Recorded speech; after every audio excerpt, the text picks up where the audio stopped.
Lépistes, en grec, ce sont les écailles, et donc les lépidoptères, ce sont des insectes qui ont des écailles sur les ailes.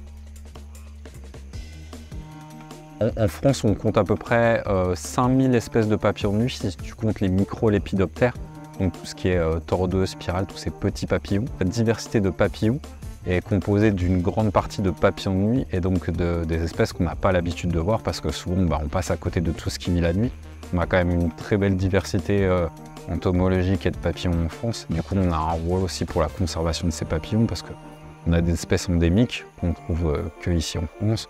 On a encore pas mal d'espèces assez rares.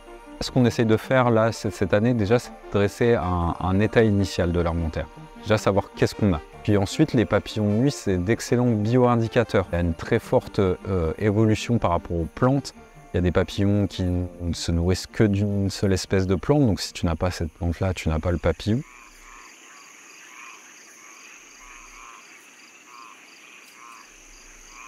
Toutes ces données qu'on va collecter, elles ne sont pas juste pour nous parce que ça n'aurait pas d'intérêt. Mais déjà, on va les fournir dans des inventaires nationaux, voir aussi avec les modifications climatiques, est-ce que peut-être il y a des nouvelles espèces qui apparaissent, c'est très probable, des espèces qui remontent du sud.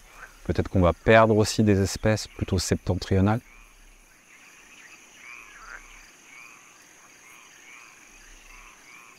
Tu vois, avec la tête, on dirait le bout de la tête, là, on dirait presque une branche cassée. C'est vraiment très très beau. Et ça, t'imagines bien qu'en pleine journée, caché dans la végétation, c'est complètement mimétique.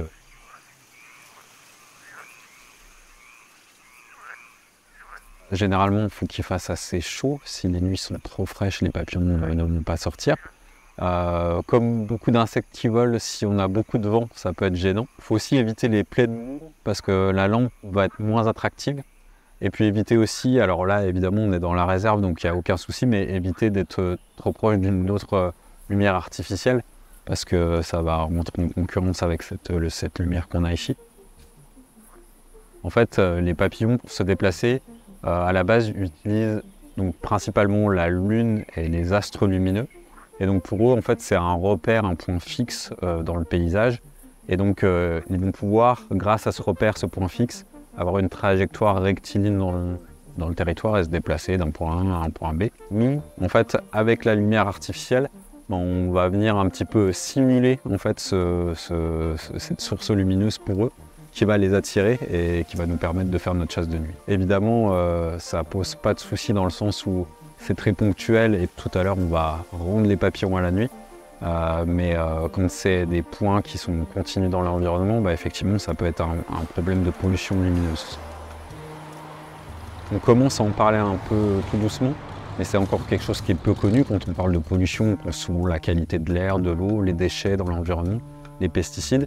Mais la pollution lumineuse, c'est une pollution. Et surtout, c'est une pollution qui est très insidieuse parce qu'en fait, on ne la voit pas spécialement, ou on ne s'y intéresse pas en tout cas. Et surtout, ça a une image encore très bénéfique parce que voilà, on a tous un petit peu ancré dans l'image collective, l'inconscient collectif, les images de ces grandes métropoles éclairées de nuit qui sont magnifiques avec les monuments éclairés. Donc on ne voit pas le danger de cette pollution qui est pourtant tout aussi importante que les autres pollutions parce qu'effectivement, ça va avoir plein d'impacts sur les insectes, mais aussi sur d'autres animaux, les oiseaux, les petits mammifères. Les papillons vont tourner autour de la lumière, vont s'épuiser et vont même se brûler sur cette lumière. Donc là, on a un impact direct sur les populations.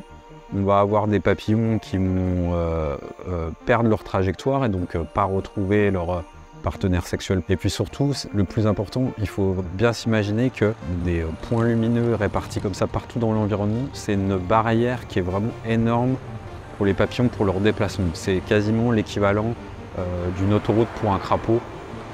Les lumières artificielles, c'est très nouveau parce qu'avant l'homme, la seule source lumineuse dans l'environnement, c'était la Lune et les astres. Donc finalement, là, on a beaucoup de points lumineux artificiels qui apparaissent d'un coup. Donc forcément, les papillons n'ont pas eu le temps de s'adapter à ce type de pollution. Elle va plutôt la consommer. On a plein d'espèces qui arrivent en même temps là. Très chouette. Après, il y a pas mal d'espèces qui ont déjà été inventoriées sur la réserve de Cousso, mais ça a plus été des inventaires ponctuels. Donc ça fait quand même qu'on a déjà une liste assez conséquente avec plusieurs centaines d'espèces. Alors les papillons de nuit, effectivement, ils ont pas mal de rôles, comme ça on pourrait se dire qu'ils servent un petit peu à rien, ils volent la nuit, ça n'a pas d'intérêt. Le rôle le plus important, on va dire entre guillemets, en tout cas celui qui va être très utile à l'homme, c'est le service de pollinisation.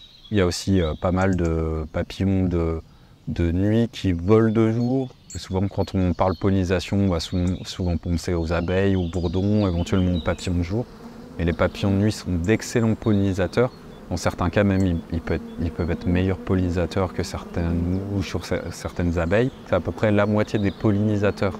Et puis surtout, comme ils ont une très forte évolution avec les plantes, ils vont polliniser certaines plantes que les abeilles ou les mouches ne vont pas polliniser. Sans les papillons, je pense qu'il y aurait peut-être plus grand chose dans nos assiettes.